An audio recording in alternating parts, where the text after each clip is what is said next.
All right, it's 10:04.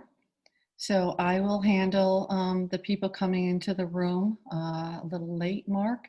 So I am Margie Graff. I'm the President and CEO of the Rockville Chamber of Commerce, and I want to welcome you all to our cybersecurity webinar brought to you by Digital Industries.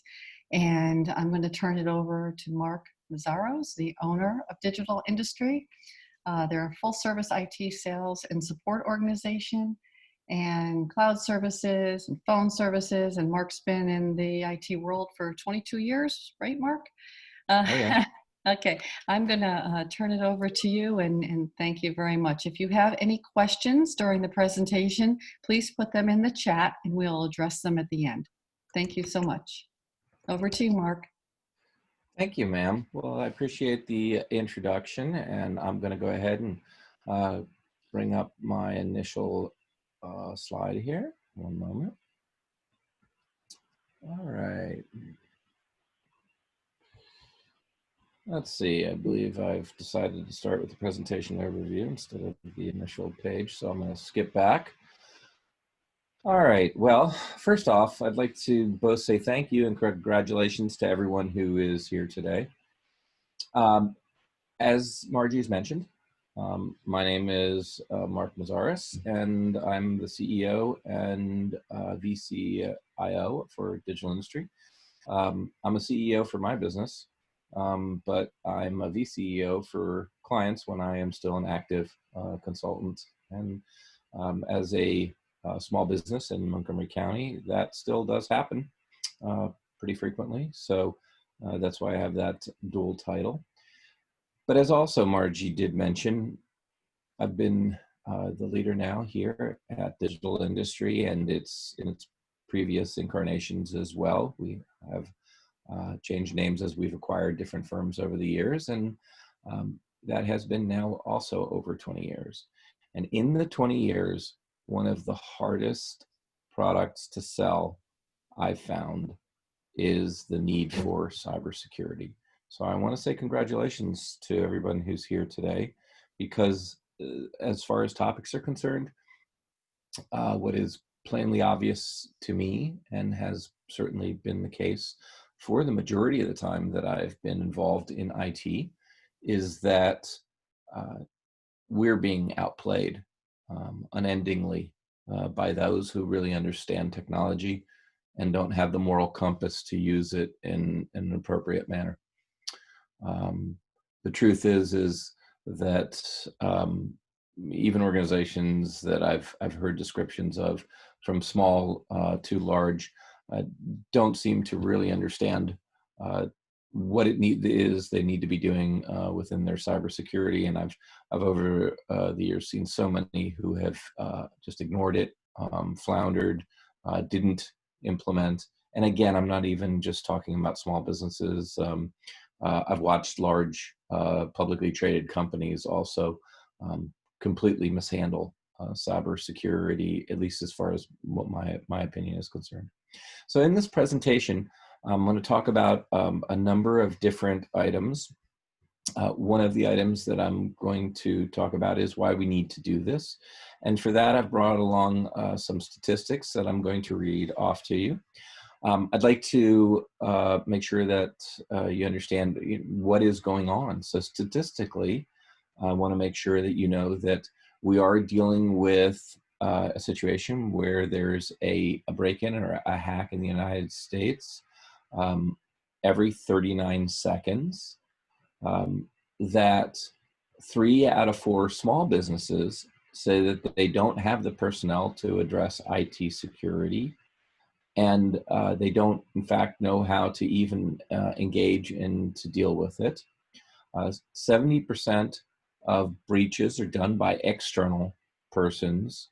55% of that is made up of organized criminal groups, and 86% of the breaches are financially motivated. So that's really valuable information to know, because so often small businesses will take the attitude of, I don't have anything they want. And what I like to try to stress to folks when they say that is, of course you do. Because while they'd love to have 50,000 or much more money, they're happy to take your $500 as well. So you absolutely have something that they want. And if you're not paying attention and doing the best that you can to protect yourself, then you're making it easier for them. And then it's an easy $500 or $5,000 or $50,000. So in this presentation, we're going to talk about cybersecurity best practices and the process to go through to identify what it is to protect, smart budgeting as far as that is concerned, and of course, what's become unendingly important right now, or as far as I'm concerned, just one of those items that just has emerged in this pandemic period as an absolute weak link and is being exploited because the unfortunate negative actors know that we are working remote, how to protect your remote workforce.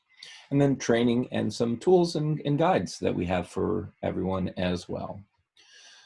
So the first step is always going to be to evaluate your exposure.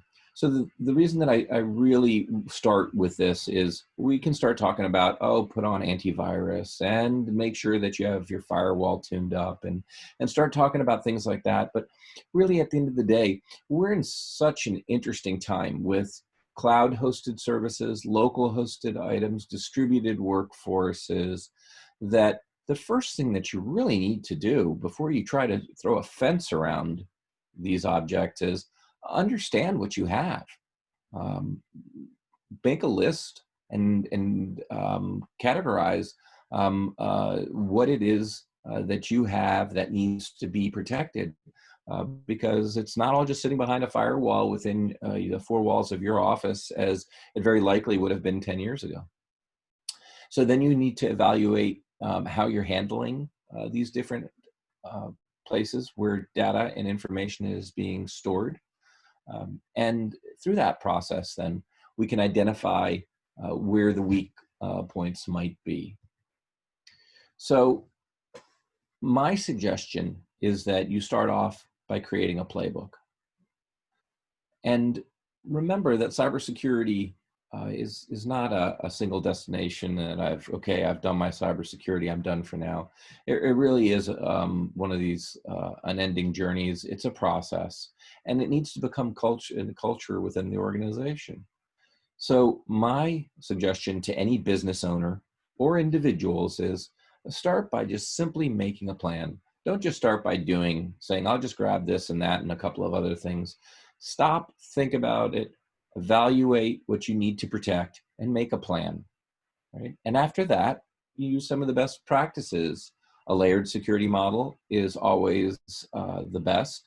And when I say layered security model, I don't just mean a firewall on the edge and then another security tool set inside of that, but really recognize that different tools are going to be used to protect from different directions and different ways that we expose ourselves to the most dangerous place in the world, which is the internet, which of course isn't just the superhighway of information. It's also the superhighway to allow anybody in this world connected to it to potentially take advantage of you and steal your money, whether it's personal or business. And finally, there are organizations that are working hard to give us guidelines, to help us think, to be the soup starter in our process. And they're right here. NIST is located right in Gaithersburg. They put together the 800-171 standard that now needs to be followed by many, many organizations, or as a framework for those organizations. And then, of course, all of us have to evaluate if we have a specific industry standard that we need to adhere to as well, HIPAA or PCI standards. And I'd like to point out, particularly for doctors' offices or otherwise, most of them are very well informed as far as that is concerned, but yet remarkably, we still see cases where they're being fined thousands and tens of thousands of dollars for violations of personal information and the way that they're handling that information. So in that planning, What I see as the keys to the plan is, as I've already advocated, to start with knowledge. Know what you have, know where it is sitting. That way you can understand the risks. If you are an individual who's chosen not to move anything into the cloud and therefore still store all files locally on a file server, if you're an organization, or on your own computer, what does that mean risk-wise if you've chosen not to use Microsoft's OneDrive or Dropbox or a cloud-based file storage system? Well, at the end of the day, you probably still are using other cloud-based services. If you're a small organization, it's unlikely you're running your own email server. So that's going to be available online. So you need to understand, what are the risks? Where are you reaching out? How are my different applications functioning? And how are they protected?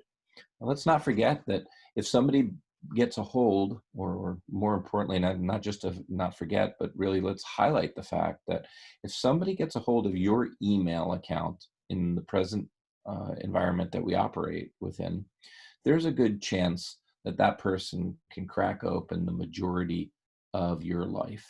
They're going to likely see information that comes from your bank. Therefore, they're going to be able to establish where you're banking.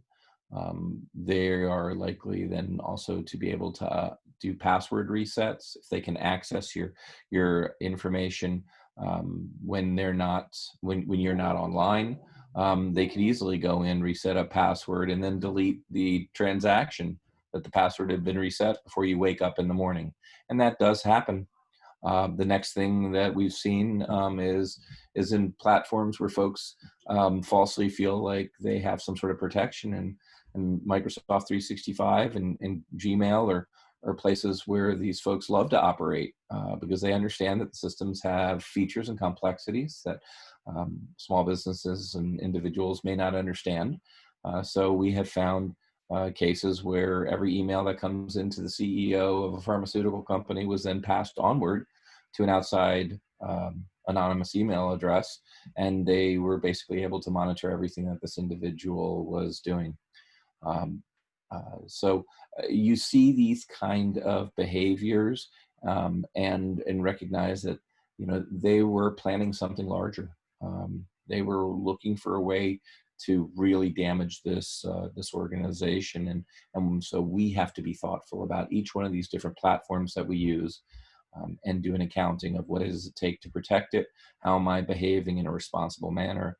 Have I even gone so far as to look at what the best security practices are that are published by, say, Microsoft or the vendor that you're using? And then, of course, how do you respond if something happens? This is a little bit like the CPR training.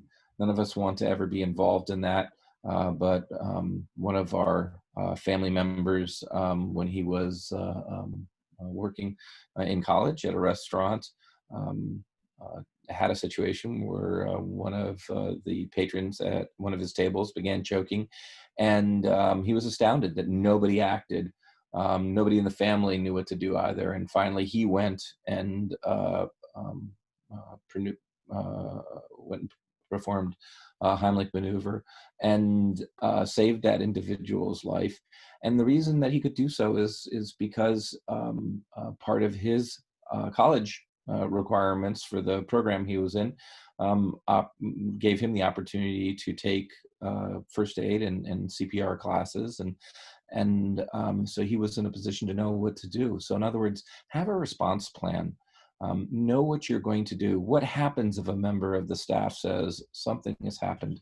Or what happens if you suddenly realize money's departed from your bank account? And how are you going to respond to that? What are the steps? Don't wait for it to happen, because honestly, in the heat of the moment, we begin often to not think as clearly as if you would have planned ahead of time. So our best practices recommendations begins with planning and policies. And you'll see we step through 8 steps here, or 8 different recommendations. The first one is your cyber policies. So as far as your security policies are concerned, the one that I think is just about the most important is the network acceptable use. And the reason that this is so important is this is the document in which you designate to your staff how they are to operate. In other words, if you have a new person who comes on board, do they know that where data is to be stored? Do they know that files are to stay in the OneDrive system or the SharePoint system? That they shouldn't be creating other locations where files might be stored? Are they being told that local or remote workstations, particularly those that don't belong to the organization, are an inappropriate place to store the company's and the organization's information? That those items must reside within a framework of tools that the organization has designated as their workspace, and is then also putting together its policies to protect and take care of.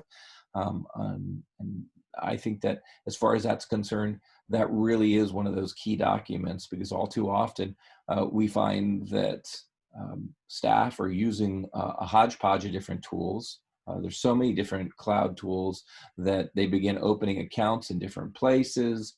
And even a business owner suddenly isn't aware where all of their intellectual capital and where all of their information is located and residing. Um, and then, of course, the other pieces that make complete sense is your internet usage, as simple as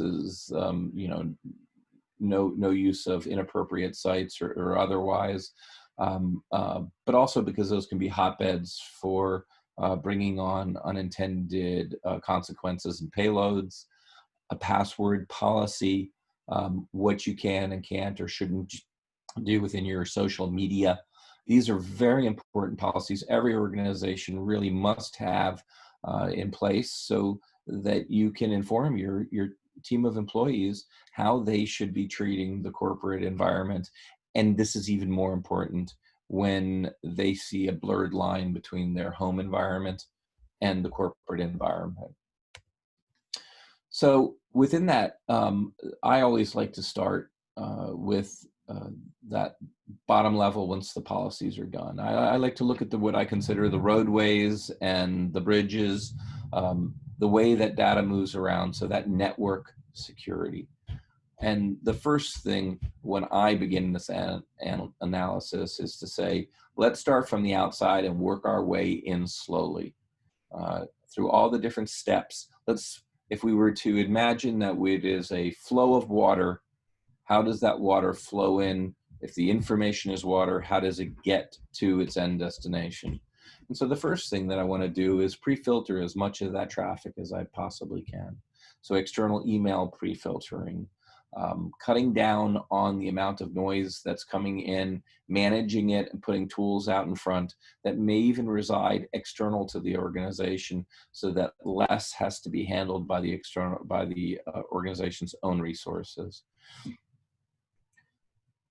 You certainly want to nowadays have a firewall that is capable of doing more than just simply stopping persons from the outside to walk straight indoors. Nowadays, you really need a firewall that's capable of doing what the TSA does before we get on an airplane, opening up and looking inside everything to make sure that there aren't unintended payloads, that someone hasn't accidentally clicked on something hostile is coming into the organization. Unfortunately, a lot of small businesses tend to rely on their providers for their firewall, so a Comcast device or otherwise, and these are the most basic of devices that have none of these types of tools. And the next item when it comes to relying on an outside provider, such as your carrier or internet service provider, is were you part of their hiring process? Because if it's their device, then they have complete control, and you basically left the border of your network in their hands, and that is absolutely not my recommendation. Our recommendation at Digital Industry is you should take responsibility at the firewall so that your policies can be enacted versus having to follow the tool sets and capabilities that were supplied by an individual whose primary job wasn't to provide you a firewall in many cases. Um, And then you need to know what's going on around that edge point. So you have your intrusion detection. Of course, like one does within many other parts of security, separate your network into different sections.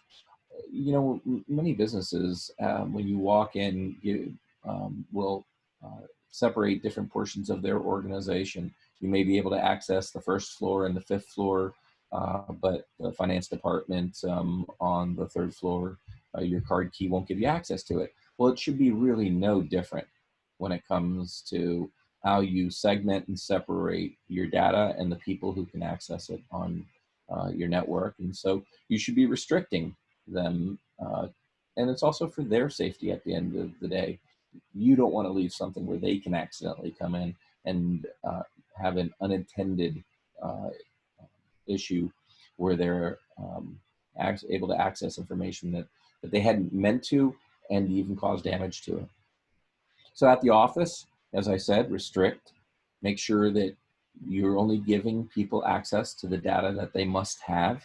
It's of course much easier and much less work if you just allow everybody carte blanche access across the board. But that isn't what would be the best tenet of security. You need to put everybody into different containerized areas so that they can stay within their own space without causing intended or unintended consequences in other directions. Physical security is, of course, part of what we're talking about as well.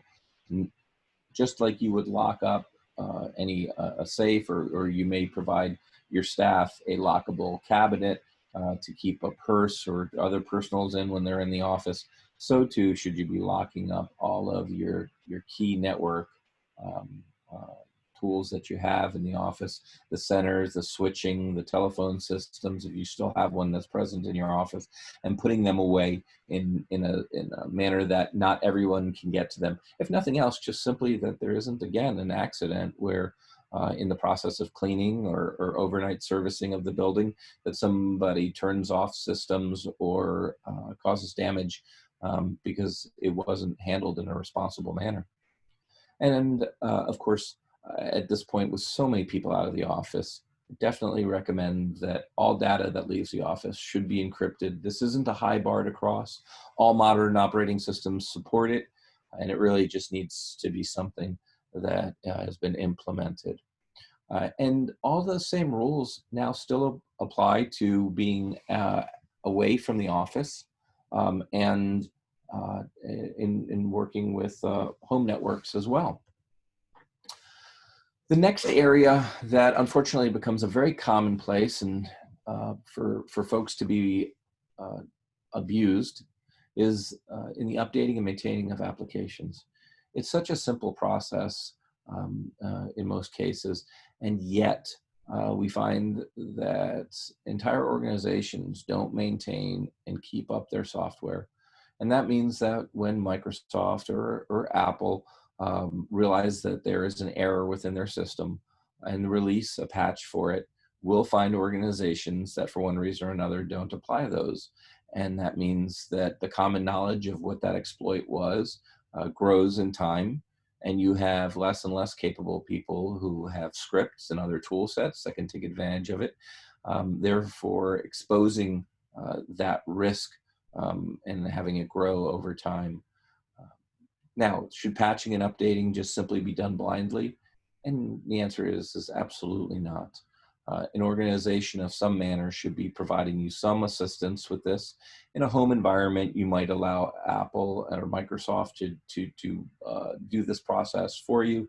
But in most all businesses, one really should have somebody who's doing this with some thought and intelligence, because unfortunately, that same patching and updating can break operations as well. And in fact, the most recent example of this that I can think of is that Apple just released a new version of its operating system for iPad and iPhone. And don't know, I suspect there was something more going on, but they released it quickly and without the amount of pre-advanced notice that they normally give. And this caught many software applications by surprise. There was a lot of complaining, but it is as it is. So there were a number of different pieces of software that were effectively broken if you updated your device. And obviously, that's the last thing we would want in a corporate environment. So we always need to evaluate and test. And this is one area where patching and updating is critically important and shouldn't be left unattended, but it doesn't necessarily mean you want to be the first persons to do it either. You may want to balance that with a little bit of thoughtfulness as to what's the risk and how long should I wait to see if this particular change to my system is going to impact in a negative manner.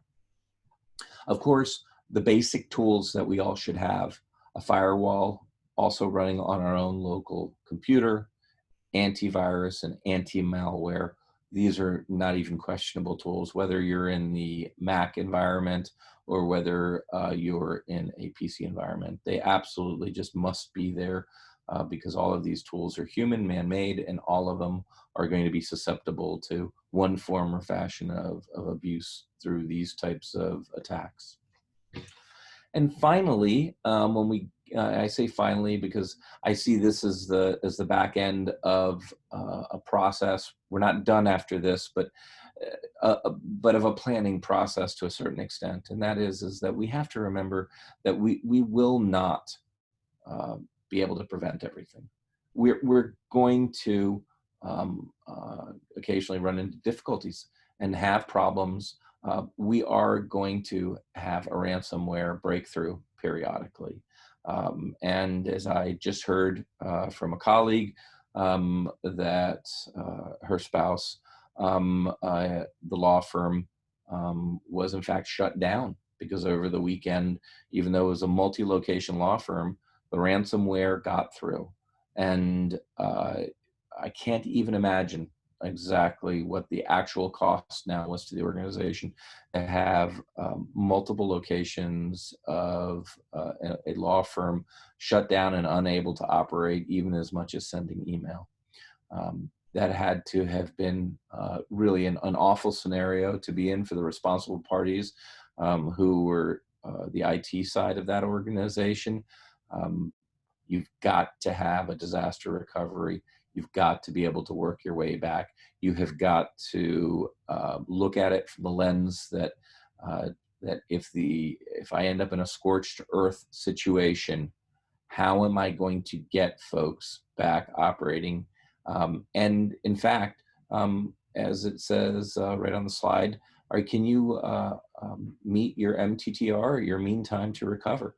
Is the plan that you have going to get folks back into operation in a balanced time frame? And what I mean by that is you have you certainly can set up systems where you can stand yourself back up again very, very quickly, but there's a high cost that will go with maintaining duplicated systems, near offline systems that are ready to come back online.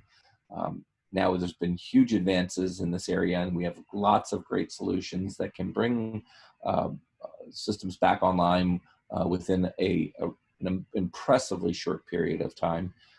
But you do have to balance the cost to what's right for the organization. And that's, again, done by defining what are our essential and critical data, what can we live without for a longer period of time versus what do we have to have back most quickly. Go through and plan this well before you ever get to a place where you're in a situation that you actually have to rely on it to keep your organization and staff functioning. And finally, cyber education. Really, actually, at this point, probably should be with a little asterisk, an exclamation mark, and an extra star, because right now we have this being one of the primary ways that systems become violated. And that's even more so with folks working at home and remote. They feel safe within their own homes. They're lowering their guards. They're not thinking about that IT environment the same way as when they're in the four walls of the office. And in many cases now we've also had the introduction of non-corporate devices as the vehicle by which folks are working from home. And those devices haven't managed and don't adhere to the same security practices that the corporate machines have been managed with. And believe me, that's fully known to the attackers. They are making that home machine right now a desire, a very, it is unfortunately a very desirable and attractive way for folks to get in, because they know that those machines very likely are being used by multiple family members, that they can get in through a son or a daughter who's using the machine for entertainment purposes in the evenings. So we really need to work on cyber education, and this needs to be done through constant learning programs that teach our staff what to look for, and how to respond when they see it. We can do everything in the world, but at the end of the day, we have to allow the staff to be able to work in the system, or the system has no value. So if you create a security such that the staff can't work, well, then you've really defeated the whole purpose. On the other hand, if you give folks the keys, then if they mishandle the keys, your corporate information has just become, unfortunately,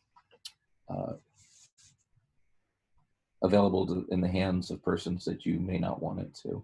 And again, we're going first and foremost, recognizing that this could very likely be bank account and other information that would allow them to steal that money, the things that they're most of the time, nearly 90% of the time, is simply what they're after. And then finally, test. Make sure your staff really knows what they're doing. Give them a chance, just like with any other skill that you teach them, to show you that they have learned, so that you can make sure to have a continuing education program that actually is achieving the end goal. And as part of that, let's stop and think one more time about that remote workforce. They're working on devices that may be supplied by the organization, may be supplied by themselves. How are they accessing the corporate data? Are they downloading it to their own local self-owned personal machines? Do they have secure pathways? I think you'll also find that more and more insurance companies in the cybersecurity fields are looking and are aware that this is a risk location. So putting in the policies and guidelines of how the staff should be working is very important. It really goes back to the acceptable use that we spoke of much earlier. How does an employee behave? What tools should they be using? Where should they be storing the corporate data? Because there's really a bleed going on right now of corporate intellectual property being disseminated out across devices that the corporation does not have control of. This is something that we're talking about in the industry, what we're going to do about the fact that you have this going on. And at the moment, it's a process that we all have to work through, because we can't just stop organizations from working, but we also recognize that we've opened up terrible, risky processes, procedures, and ways that folks are working.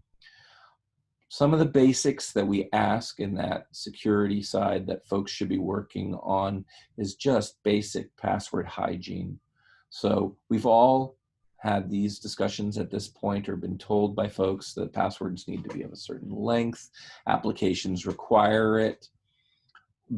The problem is that a lot of folks still duplicate and use the same password over and over again, or they have a group of passwords that they use.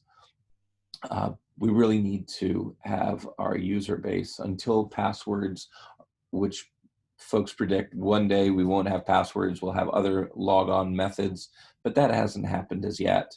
So in the meantime, right now, we need to do a more responsible job with our passwords.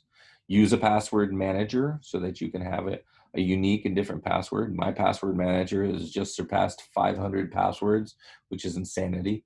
But between all the different personal and work-related places that I log in, it's just the situation. I haven't, unlike my LinkedIn connections that I was trying to ensure were over 500. I had no goal of making my passwords manager hold more than 500 passwords, but it has happened. And if I'm trying to not duplicate a password, because if the one system is compromised, now my password's exposed. And that same password being used over and over again is, again, something that is well known in the hacking community, that if you have the password from an individual, you have a good chance of having that same password used again and again with other places that they log into, even their bank accounts potentially. So change those passwords periodically. Have your own cycle, even if it's not required by the organization, to change those out. And you use multi-factor. If you're logging into your bank, corporate or personal, and not having some sort of a multi-factor system at this point, then you're really doing yourself a disservice and creating an inappropriate risk that I would strongly recommend that you act quickly to change. And finally, again, because we know that we can't prevent every situation, that occasionally things will happen. If the Department of Defense can't prevent folks from breaking in with the amount of money they spend on it, then enterprise businesses or small businesses or individuals are not going to be able to be 100% secure either. And that's why we have insurance.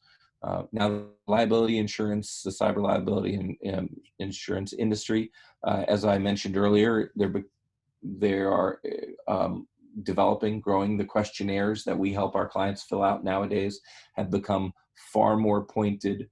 They're now asking specific questions like, how is your remote workforce doing A, B, and C? They are aware.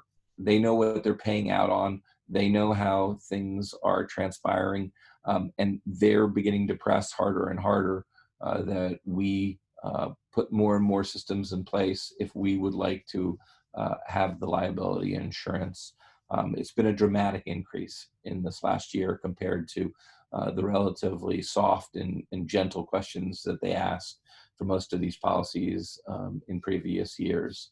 So we know that we're going to need to do this if we're going to have our liability insurances, and be aware too that they're auditing, they're checking, and if we don't follow the procedures or have the processes in place, we risk potentially not having that insurance cover the issue. We talked about the importance of a response plan. So we wanted to give you a few details and suggestions as far as that is concerned. One, if you believe that something has happened, act immediately. Have steps that contain the breach. And as I've told folks before, there's nothing wrong with disconnecting your device from the internet. Sometimes it's best not to shut it off, but disconnect it. Turn off the Wi-Fi connection. Disconnect the cable from the wall, and make sure that you have, as part of your documentation and what you're writing down as transpired, also, who do I call? Who do I talk to? Do I call Mark right now, or the folks at Digital Industry? Do I have my own IT person? Who is the person that I contact? Make sure you know that right from the get-go. Also, make sure your staff knows this and that you have that response plan. What if you're out of the office or on vacation? Will your staff respond correctly? Will they mitigate the damage? Will they document the information such that you won't have any problem with an insurance claim if it comes down to it? So, a quick recap. It's time to create a plan. It's probably the single most important thing that I would wish anybody who is able to do, or to who is also in attendance to do, and that is um, take, if nothing else from this presentation, the intention to create a plan for yourself. Make sure that you do a security audit, make sure you know what you're protecting, make sure your staff and your colleagues know where they're supposed to be keeping the corporate information. Make sure it's clear to them that to put it in other places is against company policy, so that the security audit you do covers the intended tools that the organization wants to pay to secure. Make sure you do the basics, the firewall, restricting access, patch management, and password, and of course, back up your data. Encrypted backups nowadays online are not a high bar to cross, and they are your path back from the worst possible day that you could have. And in many situations, it could be a quick path back. And make sure that you both have your insurance and your education in place. Now, we're providing for everybody within our client base, and of course, everybody in attendance, small business guides. We have a number of them that are available at our website, /free-guides. We're trying to help create those different plans that we talked about. So the disaster recovery plan, checklists, so that it gives you the soup starter, to use that term again, that information you get started, not on just simply buying antivirus, but simply really planning how you're to go forward. And so I want to thank everybody who's been in attendance. We certainly are available if there's anybody who has questions. Margie, I'm going to turn things back over to yourself. Thank you so much. Oh my God, Mark, that it's scary at the same time. You know, it's so important. A lot of people don't, I think, are scared to do updates, because what happens if, you know, it's not a good update, you know, they have the wait and see thing. I can tell you personally, at my other chamber in Vermont, I was away for the weekend and somebody hacked into the website and turned it into a porn site. And I was like calling, freaking out. You have to know who to call also when there's an emergency. That's very, very important. I want to go into the chat for a second. Mark had asked, what is meant by segmenting Wi-Fi? So the common ways that we often segment Wi-Fi for organizations is to have equipment that's capable, so you don't have to put out multiple pieces of equipment, but one system that's capable of providing access to the corporate network. That would be for equipment that's owned by the organization. So a laptop or a device that belongs to the organization. Then having a second connection, or effectively system, through which staff members can connect their personal devices. You know, it's so very common nowadays to have folks with their iPhones, and it's common for us to allow them to have the corporate email on those devices. But those devices aren't necessarily managed by the organization, and you don't know what those devices were being used for in the previous week. So you don't want to put them into the corporate and enterprise network. But they are becoming valuable business tools. So to provide them a good internet connection does make sense. So we segment and create two different ways to get into the network. One goes straight to the internet for the corporate devices for the devices that are not corporate owned, and one that is corporate owned that goes straight into the regular network. But again, only devices that are managed and owned by the organization should go there. And finally, that also gives us a path that if we have guests who come in, they would also be able to join on the network that only goes to the internet, effectively giving them that Starbucks-like access, so that they can have the access, be able to do the work, come in and do a presentation in your conference room, but that you're not including them into your corporate network. Thank you. I think JC answered Mark's other question. Do I need antivirus on my cell phone? The answer was yes. Do you have any? Yeah, that's going to be increasing in time. Um, and my answer is I would. They're all little PCs, right? And this is the amazing thing about this. Our Fire Sticks that we hook to our TVs, or that come as part of the television itself. Um, all of these devices, they're Android based. Or if it's an Apple TV, then it's iOS based. And the amazing thing is that all of these devices can be compromised, and there's a a lot of information that's given away or access into your home that can happen when these devices are compromised. And this really speaks to when I look out across the landscape of how folks treat security, yet how pervasive we've made these intelligent devices, these little mini computers that sit all over the place. Um, it's what a time to be a criminal. You don't even have to get out of your chair. Folks are making tool sets available for you to break in across the globe.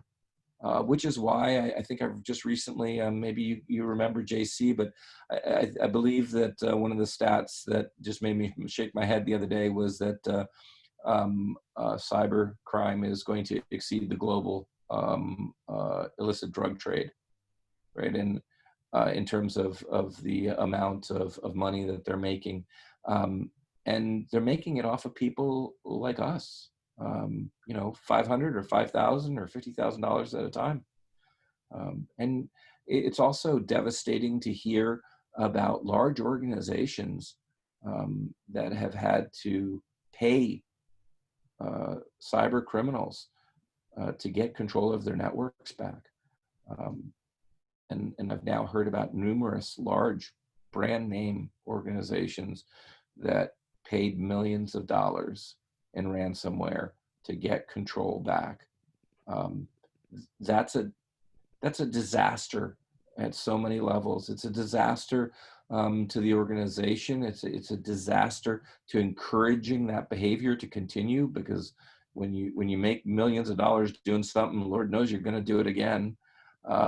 And it's a disaster of mismanagement, because how can an organization that has the ability to pay millions of dollars to a cyber criminal not have plans in place and processes in place to deal with it? Okay, one other Mark? Yeah. Oh, question. go ahead. Okay, one other question was, is Dropbox a good enough backup plan? Dropbox itself has, so my answer to that is no. That is to say, most of the online systems, Microsoft 365, Dropbox, have some level of recovery. You accidentally delete a file, not in every circumstance, but in most circumstances, you can usually recover that again. But what you need to look at is what's the window of time. A number of these systems have also started shortening how long they'll keep your files before they're expunged. So that if you didn't notice that you deleted it and 30 days later you go to undelete it, it may be gone. So my answer is that you should look into Dropbox.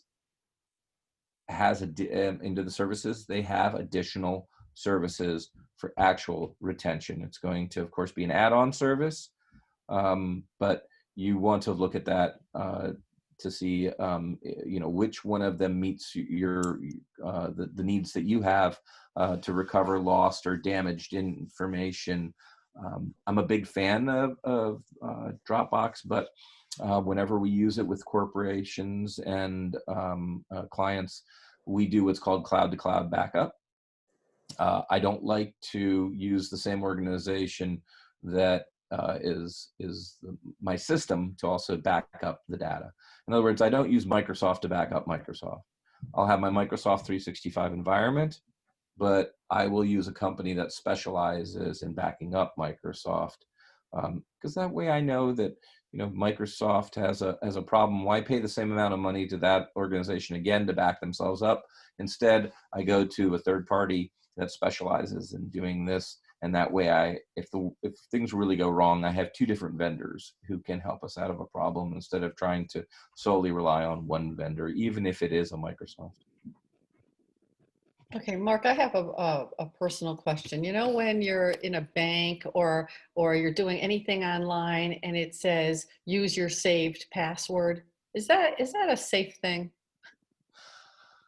Well, that is because the reason you're getting that nowadays is that more and more applications are, particularly the browser space, are um, trying to provide you a password manager.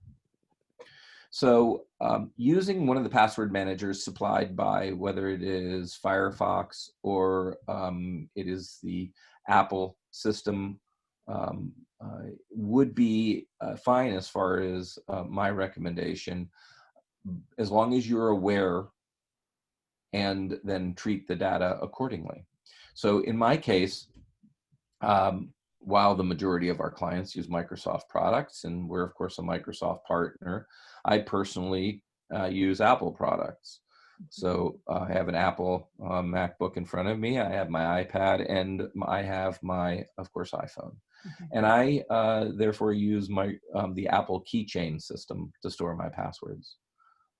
And that system works very nicely for me because it does what you just said. I'm able to have 500 different passwords that are encrypted and kept in a secure container only within my devices. And of course, also in the back end that ties it together, which is the iCloud. Mhm. Um, Now, that folks will point out, well, that means that, folks make it into iCloud. They don't have to get to your device. They could get your information right there. And the answer is yes, that is correct. But it is in an encrypted format. And this goes under the category of nothing is perfect, but it's the best solution that I can put together for myself right now to have an encrypted location to hold my diverse passwords. So the answer there is I like that kind of a system because it means that it will encourage you to have a different password for or be able to manage a different password for all the different banks that you're going to, Margie. Mhm. Um, but I still also would encourage then a second factor authentication. In other words, a simple example of this is, I think that we see it all, and we're all dealing with it now. Is if you set up PayPal or otherwise, they'll text you a code that you have to put in and give that second factor. Anything financially related, and I mean anything, whether it's the TIA craft retirement accounts or your financial planner or your bank. I wouldn't do business with any organization that isn't giving me second factor authentication and is handling financial transactions for me in any manner. It's just far too risky. And even as an IT professional, I'm constantly aware that something can slip and go wrong. And before I know it, somebody is capturing my keystrokes, and then my passwords are worthless. And the only thing that stops them from getting into Citibank is that second factor authentication. Great. Thank you so much. Anybody have any other questions for Mark and his team?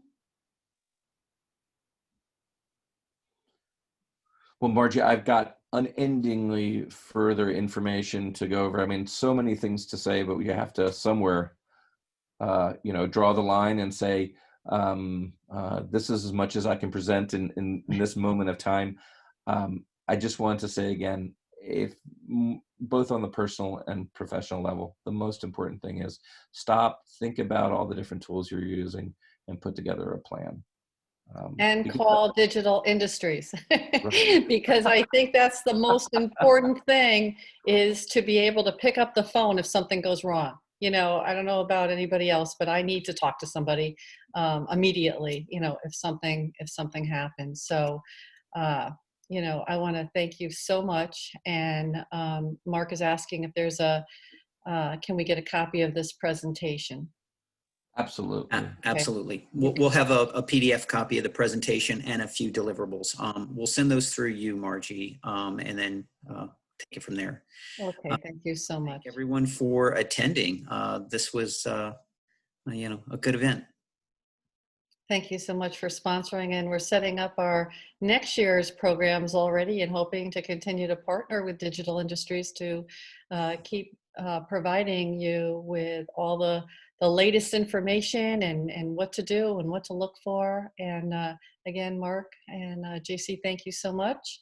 And thank everybody for being on today.